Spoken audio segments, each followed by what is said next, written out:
کشمیر کو جنت نظیر تو کہا جاتا ہے، لیکن خوبصورت اور دلکش ہونے کے ساتھ ساتھ دنیا کا بدنصیب ترین خطہ بھی یہی ہے۔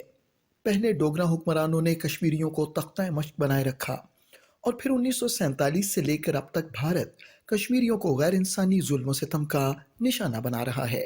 Story of democracy begins in 47 in Kashmir.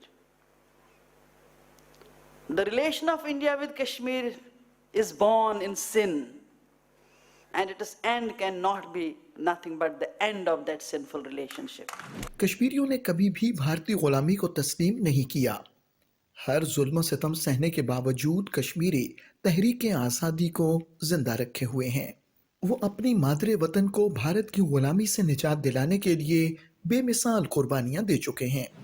In the demand for the right to self-determination, every other right has been taken away from us.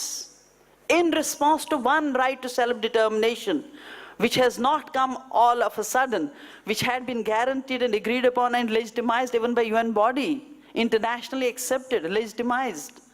But for the demand of that right, every other right has been taken to us. Modi حکومت کے 5 اگست 2019 کے غیر قانونی اقدامات نے کشمیر کی پرتشدد تاریخ میں مزید صفحہ کا نہ باب کھول دیا ہے۔ مقبوضہ جموں و کشمیر فوجی تعیناتی کے حوالے سے دنیا میں پہلے نمبر پر آتا ہے۔ ہر 8 کشمیریوں پر ایک بھارتی فوجی تعینات ہے۔ ہر طرف اسلحے سے لیس بھارتی فوجی اہلکار دندناتے پھرتے نظر آتے ہیں۔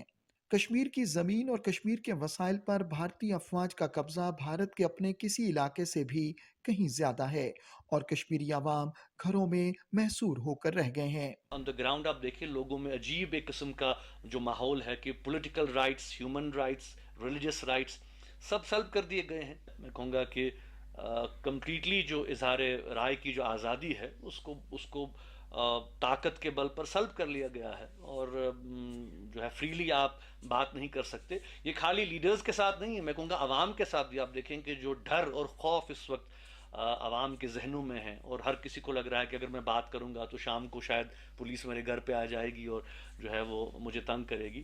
جو سینٹیمنٹس لوگوں کے ہیں، جو جذبات لوگوں کے ہیں، آپ ان کو دبا سکتے ہیں، آپ ان کو جو ہے وہ کنٹین کر سکتے ہیں لیکن ختم نہیں کر سکتے۔ نریندر مودی کی فاشسٹ حکومت نے کشمیر کی پوری حریت پسند قیادت کو جیلوں میں ڈال رکھا ہے۔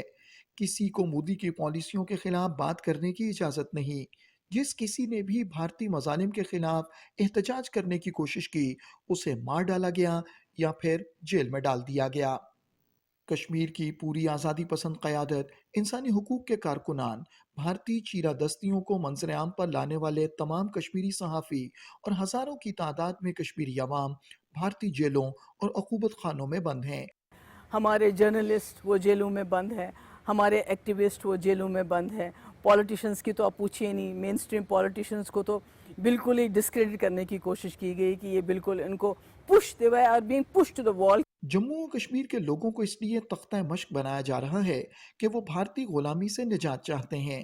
کشمیری عوام نے اقوام متحدہ کی قراردادوں کے مطابق حق کے خود ارادیت کے حصول کے لیے عظیم اور بے مثال قربانیاں پیش کی ہیں۔ بھارت کے مظالم انہیں تحریک آزادی سے دستبردار ہونے پر مجبور نہیں کر سکتے۔